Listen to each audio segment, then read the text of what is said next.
My name is Nolan Pierce. I was 24, finishing my last semester at a university in Ann Arbor, and by then I had been living with Sienna for almost 2 years in a second-floor apartment that smelled permanently like coffee, rain, and whatever our downstairs neighbor burned every Thursday night. We weren't supposed to become close. We were supposed to split rent. That was the original arrangement. Her old roommate moved out mid-lease. My student housing fell through after a paperwork error. A mutual friend said, "You're both responsible adults," which turned out to be the kind of lie people tell when they don't want to help you move. So, I moved into the spare room. Sienna made rules on the first night. No dishes in the sink overnight, no loud calls after midnight, no touching her oat milk, no pretending store-brand coffee was acceptable. I made one rule: no labeling my leftovers with moral judgments. She looked at the container in my hand and said, "Then stop leaving pasta in there long enough to develop a legal identity." That was Sienna. Sharp, organized, funny when she didn't mean to be, brutal when she did. She was 23, a senior in urban planning, and the kind of person who could color code a semester schedule so beautifully it made you ashamed of your own existence. Dark hair, usually clipped up with a pencil, oversized sweaters, focused brown eyes, and a habit of looking at people like she was trying to understand what they were hiding from themselves. At first, we irritated each other. Then we irritated each other with timing. Then, somewhere between shared grocery lists, late-night study sessions, broken heaters, finals panic, and one awful week where I had the flu, and she left soup outside my door without admitting it was kindness, irritation became routine. Routine became comfort. Comfort became dangerous. I didn't call it that then. I called it friendship, because friendship was safer and because men in their 20s are very talented at mislabeling emotional dependence if rent is involved. By spring semester, our lives had become tangled in ways I pretended were normal. She knew I took my coffee too dark because my father made it that way. I knew she only played music while cleaning when she was stressed. She knew I hated being called potential because it sounded like a polite word for unfinished. I knew she checked apartment listings in other cities late at night and closed the laptop whenever I came into the room. Graduation was 6 weeks away. That was the thing neither of us talked about. After graduation, I had a job offer in Chicago at a civil engineering firm. Sienna had interviews in Seattle, Boston, and Denver, though she only admitted that after I saw 3 different weather apps open on her phone. Everything in our apartment had started feeling temporary. The mugs, the couch, the stupid crooked lamp we kept saying we'd replace, the two of us. Maybe that was why I said yes when Madison from my environmental policy seminar asked if I wanted to get dinner. Madison was nice. That was the word. Nice, pretty, smart, easy to talk to, and clearly interested in a way that should have made me feel lucky. Instead, all through dinner, I kept noticing things I had no business comparing. Madison laughed softly. Sienna laughed like she had lost a legal argument with Joy and hated it. Madison asked what kind of work I wanted to do after graduation. Sienna already knew I wanted to design infrastructure that didn't abandon poor neighborhoods the second budgets got tight. Madison said, "That's impressive." Sienna would have said, "That sounds exhausting. Eat something before you save democracy through drainage systems." So when the date ended and Madison hugged me outside the restaurant, I knew I should have felt something clearer than guilt. I got home a little after 11. The apartment lights were mostly off, except for the kitchen. Sienna sat at the table in pajama pants and an old university sweatshirt surrounded by open notebooks, a laptop, and one mug of tea she had definitely reheated twice. Her hair was loose around her shoulders, which meant she had either been working too long or thinking too hard. She looked up when I came in, then looked at my shirt. "Bold choice," she said. I glanced down. "What's wrong with it?" "It says, 'I want her parents to trust me, but not her friends.'" I laughed, taking off my coat. "Nice to see you too." "How was it?" There it was. Too casual. Far too casual. I opened the fridge because looking directly at her suddenly felt like stepping too close to a ledge. "Fine." "Fine?" "Good." "Good is worse than fine."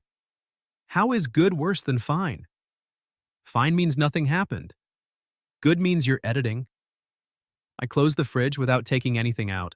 She watched me over the rim of her mug. I leaned against the counter. It was nice. Her face did something small. So small, I almost missed it.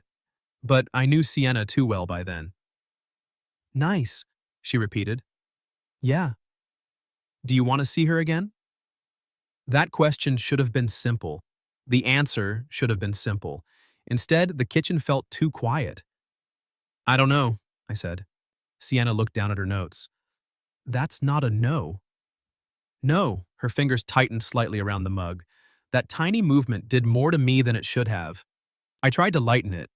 Why? Are you worried she'll steal your unpaid emotional support roommate? Sienna didn't smile. That was when I knew something had shifted. She stood and carried her mug to the sink, even though it was still half full. Her back was to me when she said, "Maybe she'd be good for you." Maybe. She probably doesn't argue about groceries. No. She probably doesn't leave notes on your leftovers. She seems more merciful. She probably thinks your career plan is impressive. I paused. Her voice had changed. Not angry, worse, careful. I pushed away from the counter. Sienna. She turned then, and whatever joke I had ready disappeared. Her eyes were bright, not crying, not yet. Just too honest for the hour. What? Why are you doing that? Doing what? Listing reasons she might be better than you? She laughed once, but it came out wrong. I'm not. You are. No, I'm being realistic. No, I took one step closer. You're being cruel to yourself and calling it realism. That hit her. I saw it land. For a second, she looked like she wanted to argue. Like every version of us depended on her making this into another kitchen fight about tone or timing or my inability to load the dishwasher correctly. But she didn't. She just looked at me and whispered, "She can't love you like I do." The apartment went silent. Completely silent. Even the old refrigerator seemed to stop humming for half a second. Sienna's face changed the instant she heard herself, like she had opened a door by accident and found both of us standing on the other side. I stared at her. She looked away first.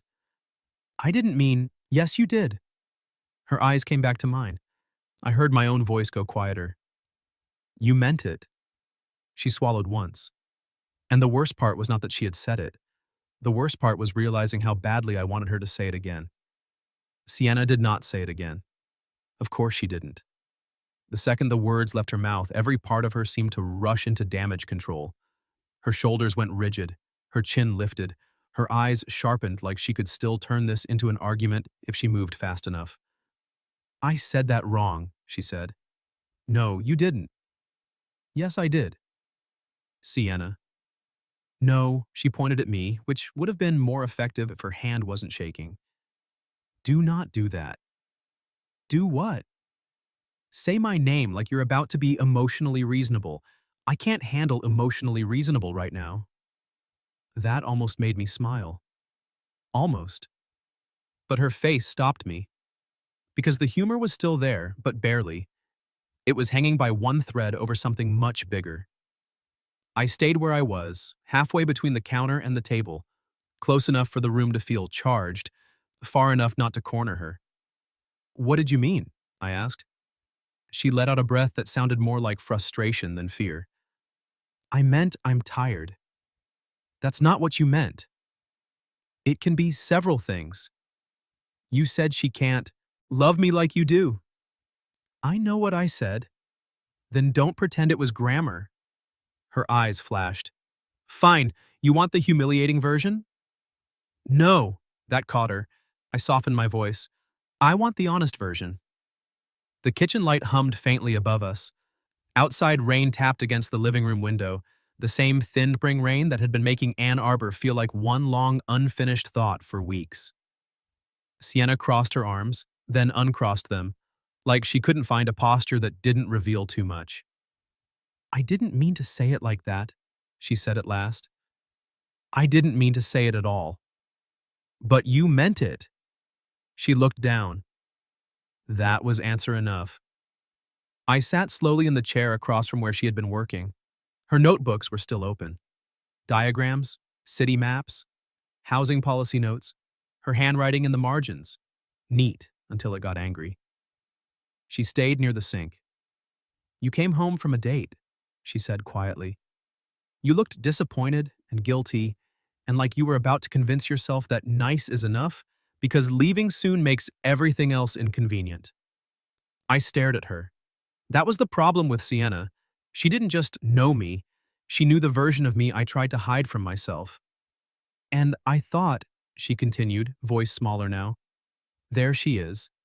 The girl who gets the version of you that tries, the clean shirt, the good restaurant, the careful questions, the maybe I should see her again because that's what normal people do." "Sienna, and I'm here," she said, cutting me off, but not sharply this time. "In pajama pants, with reheated tea, knowing you forgot to eat lunch because your Wednesday lab ran over, knowing you hate mushrooms but pretend you don't when someone cooks for you, knowing you panic when people say you're talented because you think they're about to expect something from you." I had no defense against any of that. Her eyes lifted, and I hated her for not knowing any of it. The words hit the room and stayed there. Sienna closed her eyes immediately, like that one had gone too far. "I'm not proud of that."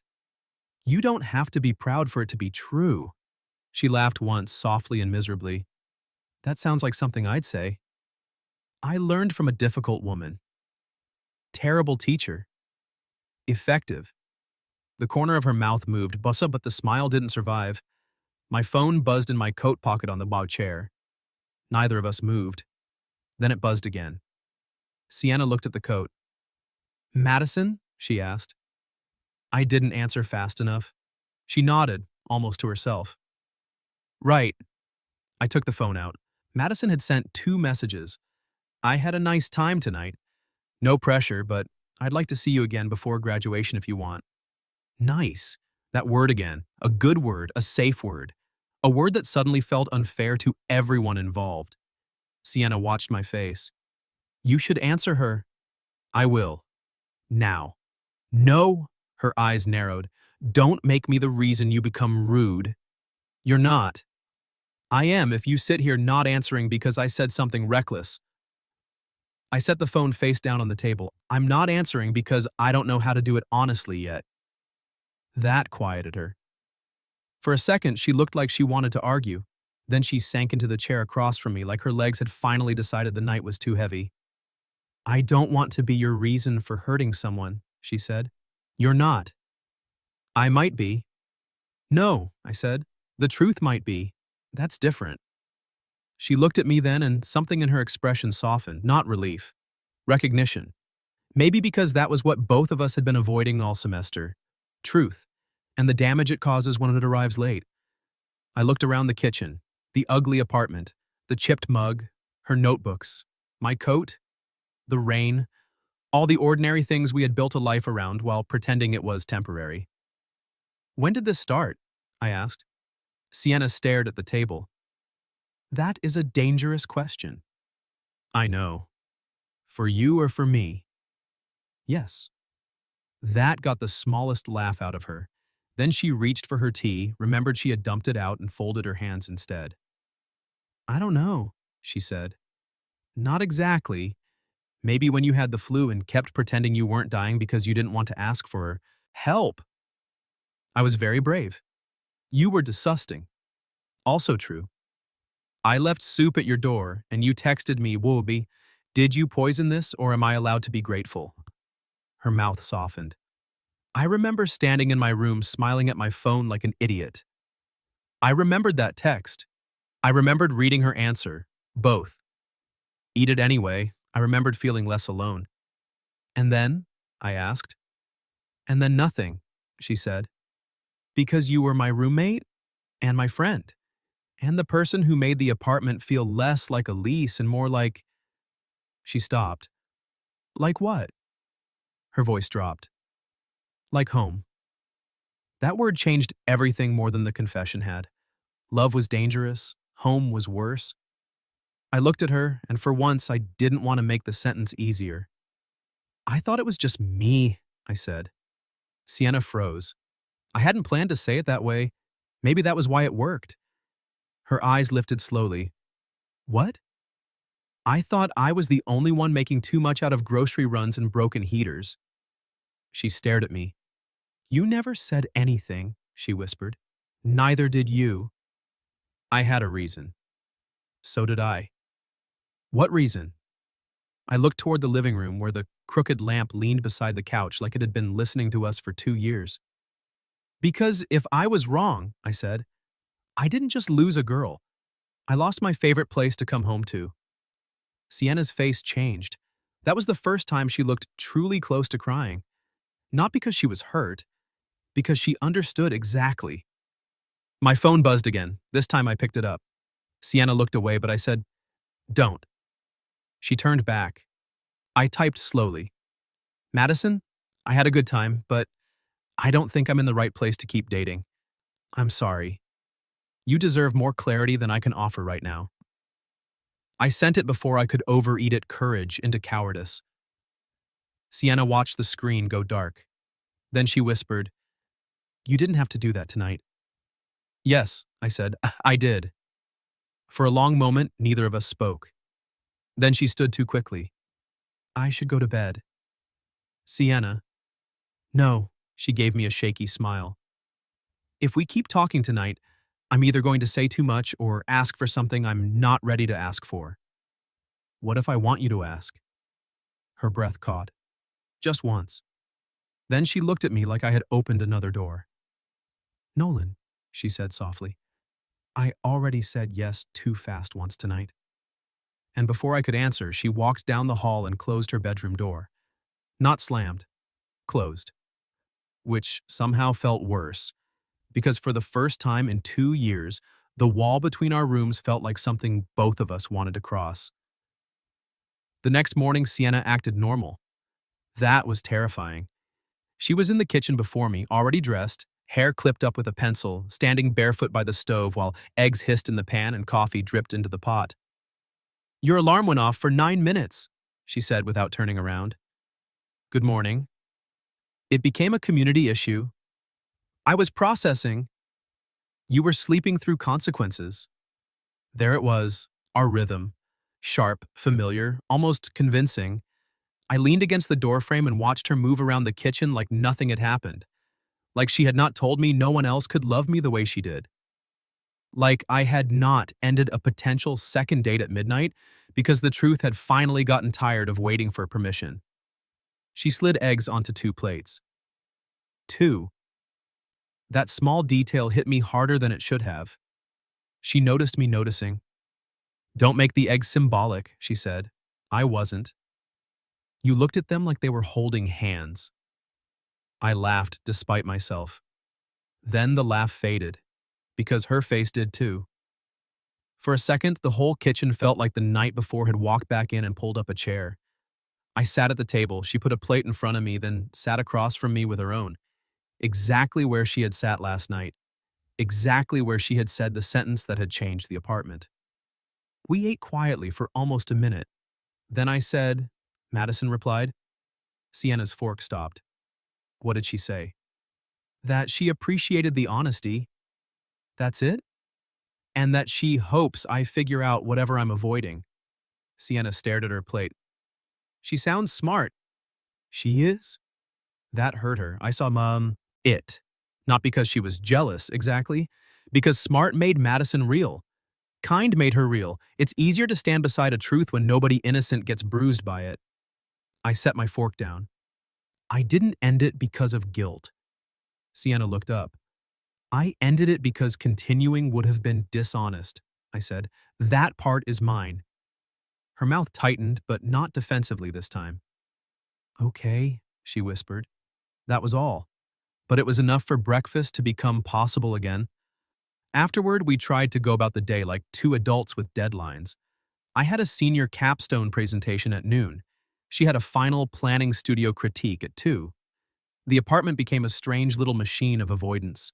She printed maps, I ironed a shirt, she hunted for her presentation drive. I pretended I didn't know exactly where she always left it.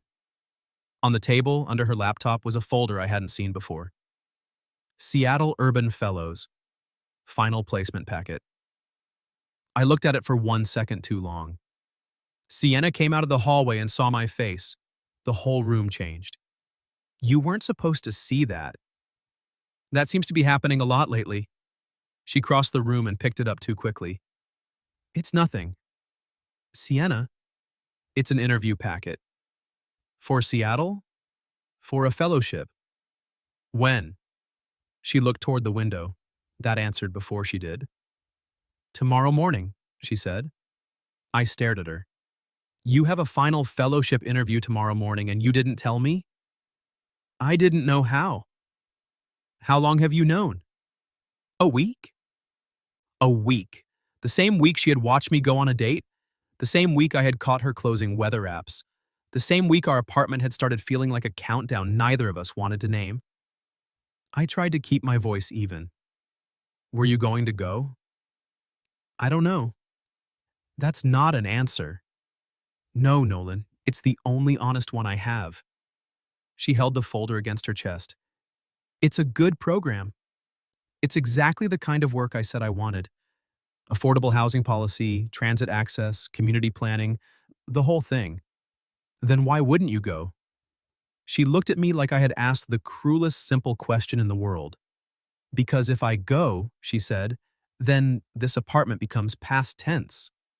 I didn't have an answer ready. That was probably good. She continued before I could say something brave and useless. And if I don't go, I need to know it's because I chose something real, not because I got scared of losing you after 2 years of pretending I didn't already have you. That sentence stayed in the room. Heavy, accurate, dangerous. I stood slowly. You have to take the interview? Her face closed. Of course you'd say that. No, listen to me. I crossed the kitchen, stopping far enough away that it still had to be at her choice. You have to take the interview because future you will hate both of us if you don't. Not because you're leaving. Not because I want you gone. Because I don't want to become the reason your life got smaller right before it was supposed to open. Her eyes brightened. I hate that answer, she whispered. I know. I wanted you to be selfish. I am being selfish. My voice dropped. I want you to go to that interview and still come back knowing this is real. That's terrifyingly selfish. She laughed once and it almost broke. Then she stepped closer, not into my arms. Not yet. Just close enough that the apartment felt too small for all the things we were not doing. My flight is at 6:10, she said. To Seattle? She nodded. I was going to take a rideshare. No, you weren't. Her eyes lifted. I swallowed once. I'll drive you. Nolan. I'll drive you because I want you to go, and I'll pick you up when you come back because I want you to come home. That was the word. Home. Again. Only this time, neither of us looked away from it. For a second, I thought she might cry. Instead, she smiled in a way I had never seen from her before. Not sharp, not guarded, not sarcastic, almost shy. You're getting dangerously good at staying in difficult conversations. I had a terrible teacher. Effective? Unfortunately. Her smile trembled. Then she looked down at the folder, and when she looked back up, the fear was still there, but so was Wasit. Something else. A decision. Okay, she said, drive me. And suddenly the problem was no longer whether she loved me. It was whether we were mature enough not to turn that love into a cage right when the door opened. I drove Sienna to the airport before sunrise. Neither of us had slept much. At 5 in the morning, the apartment had that strange quiet buildings get when everyone inside is still dreaming and only the people with early flights, bad decisions, or big futures are awake. Sienna stood by the door with one carry-on, a canvas tote, and the Seattle folder pressed against her chest like it might try to escape. You packed too much, I said. You don't know what I packed. You packed 3 versions of the same cardigan because you think weather is a moral test. She looked offended. Seattle has layers. Seattle has stores.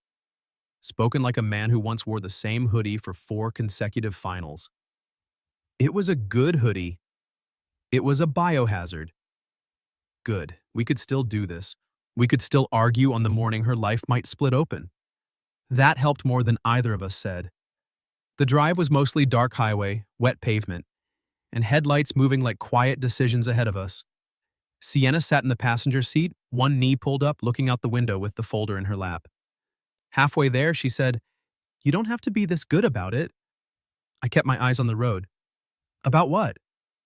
Potentially losing me to a city you've never liked?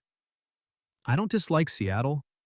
You once said it looked like a beautiful place to develop vitamin D deficiency. That was a weather observation.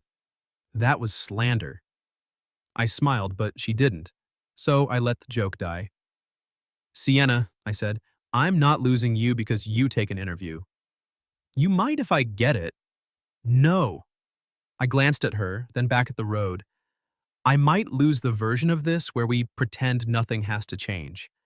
But that version was already ending. She looked at me then. The silence after that was different, less defensive, more honest. At the terminal, I parked instead of dropping her at the curb. She noticed. You're coming in?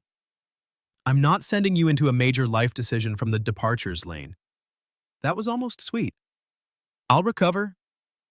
Inside, the airport was all rolling suitcases, bad coffee, and people wearing exhaustion like a uniform. We stood near security for too long because neither of us wanted to be the first one to make the goodbye reel. Sienna adjusted the strap of her tote. I watched her do it. Then I reached into my jacket pocket and pulled out a folded piece of paper. She frowned. What's that? Emergency document. Her eyes narrowed. Nolan. It's not weird. That means it's weird. I handed it to her. She unfolded it slowly. It was a list.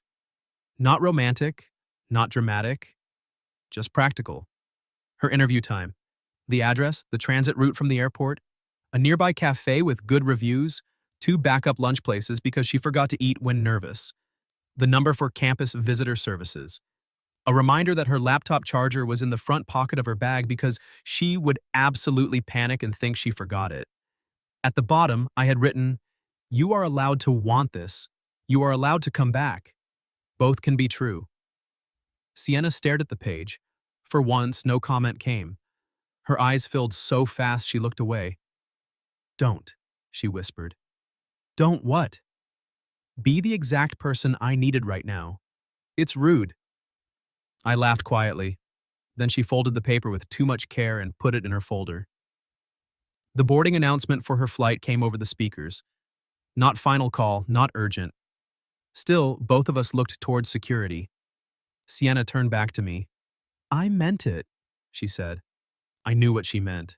The kitchen, the sentence. The one that had started everything and ruined every easy lie we had left. I know. Her voice got smaller. I don't know what happens after this. Neither do I. I hate that. I know. I like plans. You love plans. I make excellent plans. You do. She looked up at me then, and the whole airport seemed to move around us without touching the moment. I don't have one for you, she whispered. That was the most vulnerable thing she had said yet. Not the confession, not home. This, because Sienna could map a city, organize a semester, design a housing model, and anticipate 5 different versions of a bureaucratic disaster before breakfast. But she did not know how to plan for loving someone and leaving for the right reasons at the same time. I stepped closer. Not too much. Enough. Then don't make one today, I said. Go to Seattle. Be brilliant. Ask hard questions. Eat before your interview. Decide if the program is right for you because of the work, not because of me. I took a breath. And when you come back, I'll be here. She looked at me like she was trying not to believe it too quickly. You promise? Yes. That's dangerous.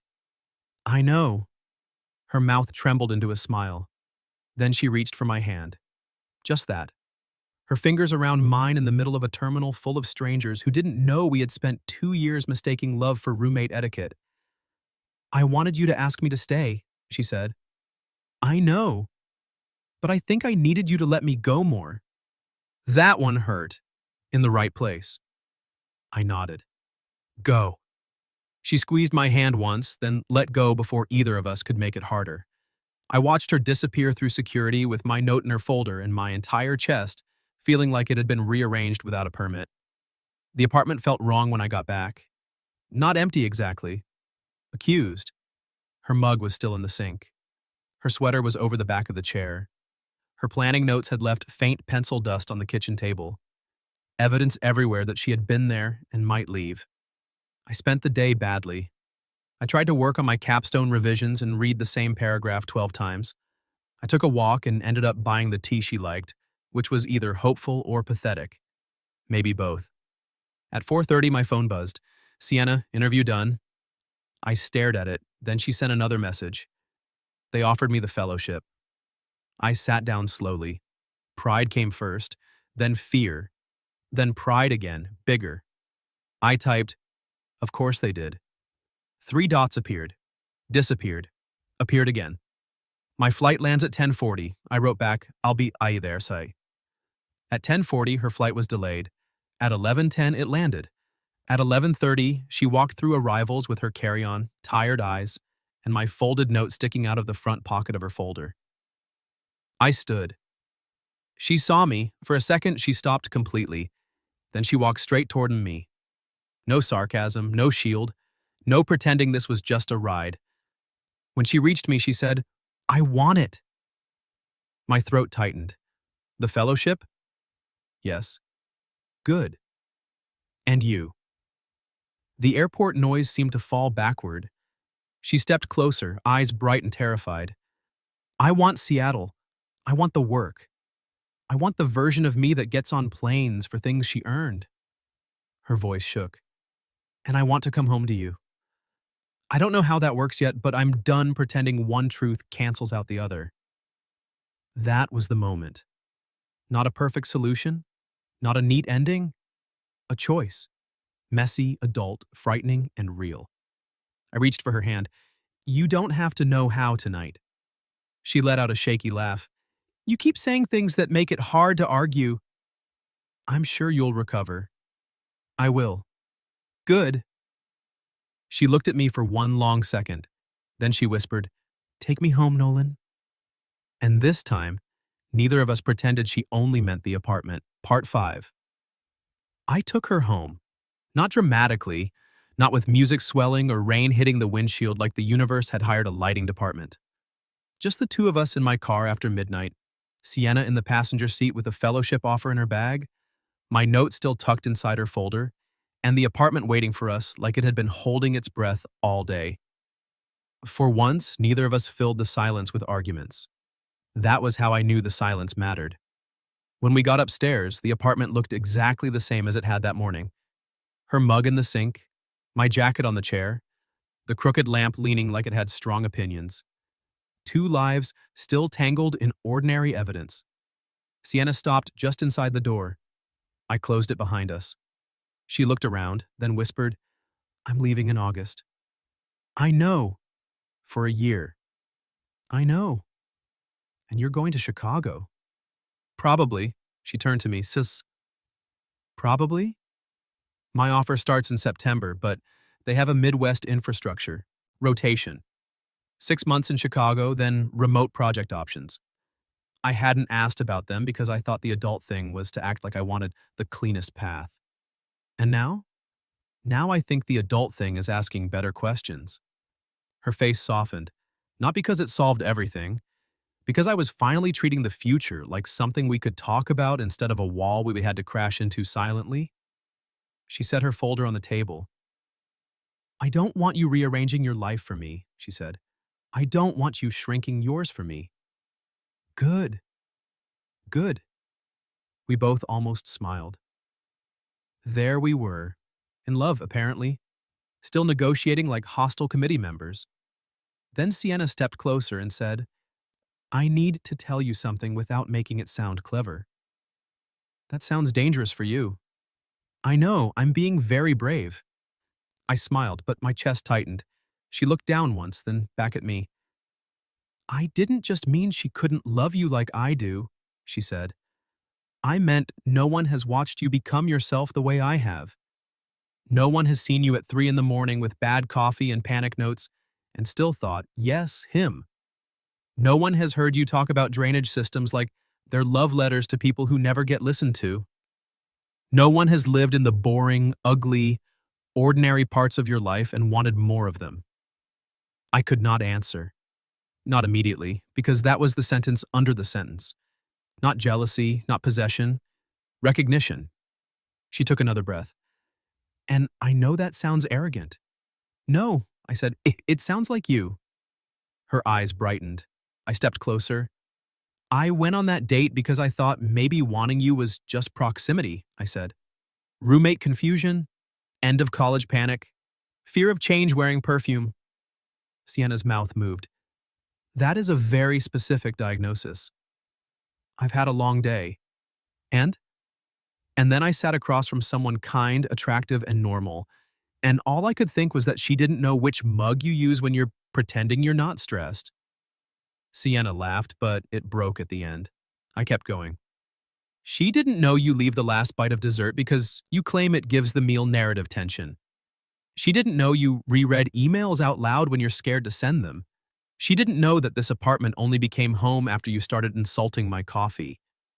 Her eyes were fully wet now. So, yes, I said. You were right. She looked at me. No one can love me like you do. For once, Sienna had no comeback. I reached for her hand. She let me. Then she looked at our hands, almost like she didn't trust something so simple to be real. Are we about to ruin our lease? She whispered. Probably. Good. And then she kissed me. Not like a confession exploding, not like a goodbye, like the answer had been waiting inside 2 years of arguments, grocery lists, broken heaters, shared deadlines, and every quiet night we were both too scared to name. When we pulled apart, she rested her forehead against mine and whispered, I still want Seattle. I still want you to want Seattle. I still want you. I'm counting on that. She smiled, confident, terrified, better. We did not become easy overnight. That mattered. Graduation came 3 weeks later. My mother cried. Sienna's parents took too many photos. My sister met Sienna and later pulled me aside to say, so that's why you've been emotionally unavailable to normal women. Subtlety was not a family strength. In August, Sienna moved to Seattle. I drove her to the airport again, but this time we didn't pretend we were only roommates facing a logistics problem. She kissed me at security, then she pointed at me and said, do not become noble and distant. I hate that genre. I'll be annoying and consistent. Excellent. Long distance was not beautiful. People lie about that. It was missed calls, bad Wi-Fi, late-night time zone math, and both of us learning that love does not become less real just because it has to survive through screens for a while. But it also forced us to be honest. We couldn't hide in routine anymore. We had to say things, hard things, small things, ugly things, ordinary things. She told me when Seattle made her feel powerful. I told her when Chicago made me feel alone. She sent me pictures of transit stops and terrible apartment layouts. I sent her photos of every city project that made me think of her. 6 months in, I took the remote rotation. Not to follow her blindly, to work on municipal infrastructure projects I actually cared about, with a team based partly in the Northwest. It was the first career decision I made that felt like expansion instead of escape. When I landed in Seattle with 2 suitcases and no heroic speech prepared, Sienna was waiting at arrivals with coffee in one hand and a sign that said, Temporary roommate application. Under review. I laughed so hard people looked over. She lowered the sign and said, Your interview begins now. Do I have references? Unfortunately, I am one. A year later, we got our first apartment together on purpose. No accidental lease, no mutual friend, no pretending, just us choosing. The place was small, overpriced, and had one window that stuck when it rained, which in Seattle meant almost always. Sienna made a color-coded moving spreadsheet. I ignored it once and was placed on probation. 2 years later, she got hired full-time by the city. I joined a public infrastructure nonprofit. We argued about urban policy over dinner like other couples argued about vacation plans. We adopted a cat that liked her better and judged me professionally. We bought a new lamp finally, but kept the crooked one in the corner because some ugly things earned sentimental protection. 4 years after the night I came back from that date, I proposed in our kitchen. Not at a restaurant, not on a mountain. in the kitchen where all our best and worst conversations had always happened. Sienna was barefoot reading a city zoning report at the counter, wearing one of my old sweatshirts like she had legal ownership. I set a mug of tea beside her, waited until she looked up and said, "Stay with me tonight?" She frowned. "That is objectively a weird proposal opening." I wasn't finished. "You paused for effect." "I did." "Continue." So I got down on one knee. Her face changed before I even opened the box. "I mean every night," I said. "Every city, every apartment, every argument, every version of home we have to build from scratch. Stay with me." Sienna covered her mouth. Then she laughed and cried at the same time. "Yes," she said, "too fast, again." And somehow that was my favorite part. Years later, whenever people asked how we got together, I usually said, "I went on one bad date." Sienna always corrected me, "It wasn't a bad date. It was a useful control group." That was my wife. Still sharp, still impossible. Still the woman who taught me that home is not always the place you stay because it's easy. Sometimes home is the person who loves you clearly enough to let you leave for the right reasons. And still gives you a reason to come back. What would you have done if your roommate heard you say you had just gotten back from a date, then suddenly confessed she loved you more than anyone else could? And have you ever realized too late that the person who felt like home had been right beside you all along? Tell me your story in the comments. If you like this one, leave a like, subscribe, and I'll see you in the next video.